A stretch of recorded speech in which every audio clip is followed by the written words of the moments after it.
পায়েল সোম কিচেনে আপনাদের সকলকেই স্বাগত। আজকে আমি আপনাদের সাথে শেয়ার করব কিভাবে ডিম ভর্তা তৈরি করবেন। এই ডিম ভর্তাটা মাত্র 2টো ডিম দিয়ে তৈরি করে এক থালা ভাত অনায়াসে খাওয়া যাবে। খুব সুন্দর লাগে খেতে। আপনারা প্লিজ বাড়িতে তৈরি করে দেখবেন। ডিম ভর্তা বানানোর জন্য আমি গ্যাসে কড়াই চাপিয়ে জল দিয়ে দেব পরিমাণ মতো ডিমগুলোকে সেদ্ধ হওয়ার জন্য। আমি এখানে 2 কাপ পরিমাণে জল অ্যাড করলাম। 2টো ডিম দিয়ে দিচ্ছি আর সামান্য একটু নুন দিয়ে দিলাম যাতে ডিমগুলো ফেটে না যায়। তারপর ঢাকা দিয়ে 15 মিনিট মিডিয়াম ফ্লেমে এটাকে ভালো করে সেদ্ধ করে নেব। 15 মিনিট পর ফিরে এলাম, ডিমটা ভালোভাবে সেদ্ধ হয়ে গেছে। এবার এটাকে ঠান্ডা করে নেব। অন্যদিকে আমি গ্যাসে আবারও কড়াই চাপিয়ে দিয়েছি। কড়াইটা গরম হয়ে গেলে সরষের তেল দিয়ে দেব 2 টেবিল স্পুন। তেলটাকে গরম করে নেওয়ার পর শুকনো লঙ্কা দিয়ে দেব 2টো ফাটিয়ে নিয়েছি। এবার শুকনো লঙ্কাটাকে ভালো করে ভেজে নিতে হবে। শুকনো লঙ্কাটা ভাজা হয়ে গেলে এটাকে তুলে নেব। ওই তেলের মধ্যেই দিয়ে দেব 2টো মিডিয়াম সাইজের পেঁয়াজ কুচি। পেঁয়াজটা দেওয়ার পর ফ্লেমটাকে মিডিয়ামে রেখে পেঁয়াজটাকেও একেবারে গোল্ডেন ব্রাউন করে ভেজে নিতে হবে।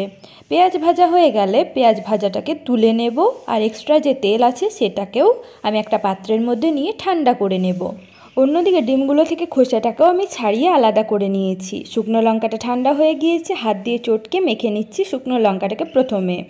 তারপর পেঁয়াজ আর শুকনো লঙ্কাটাকে একসাথে মেখে নিতে হবে। এবার আমি এর মধ্যে অ্যাড করে দেব নুন। হাফ টিস্পুন নুন দিলাম। নুনটা আপনাদের স্বাদ অনুযায়ী দেবেন। সর্ষের তেল দিয়ে দেব 2 টেবিল স্পুন। যেহেতু তেল ছিলই তাই তেলের পরিমাণটা একটু কম করে দিলেই ভালো হয়। আর এই ভর্তাতে নুনের পরিমাণটাও একটু কম করেই দেবেন। ভালোভাবে মিক্স করে নেব পেঁয়াজ, শুকনো লঙ্কা সব মশলাগুলো। এবার সেদ্ধ করে রাখা ডিমটাকে দিয়ে হাত দিয়ে চটকে পেঁয়াজ, শুকনো লঙ্কার সাথে ভালো করে মেখে নিতে হবে। ঠিক এভাবে করে ডিমের কুসুম সাদা অংশ সবই ভালো করে মেখে নিতে হবে। খুব ভালো করে মিক্স করে নেব যাতে ডিমের চারিদিকে লেগে যায় পেঁয়াজের মশলাটা। খুব ভালো মতো করে মেখে নেওয়া হয়ে গেলেই রেডি হয়ে যাবে আজকের রেসিপি ডিম ভর্তা।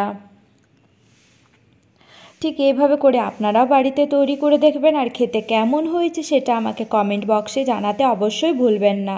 ভালো করে মেখে নেওয়া হয়ে গিয়েছে, তৈরি হয়ে গেল ডিম ভর্তা। ভিডিওটি ভালো হয়ে থাকলে অবশ্যই লাইক, শেয়ার, কমেন্ট করতে ভুলবেন না। আর আমার চ্যানেলে নতুন হয়ে থাকলে অবশ্যই আমার চ্যানেলটি সাবস্ক্রাইব করে পাশে থাকা বেল আইকন প্রেস করতে একদমই ভুলবেন না, যাতে সবার আগে নোটিফিকেশন আপনাদের মোবাইল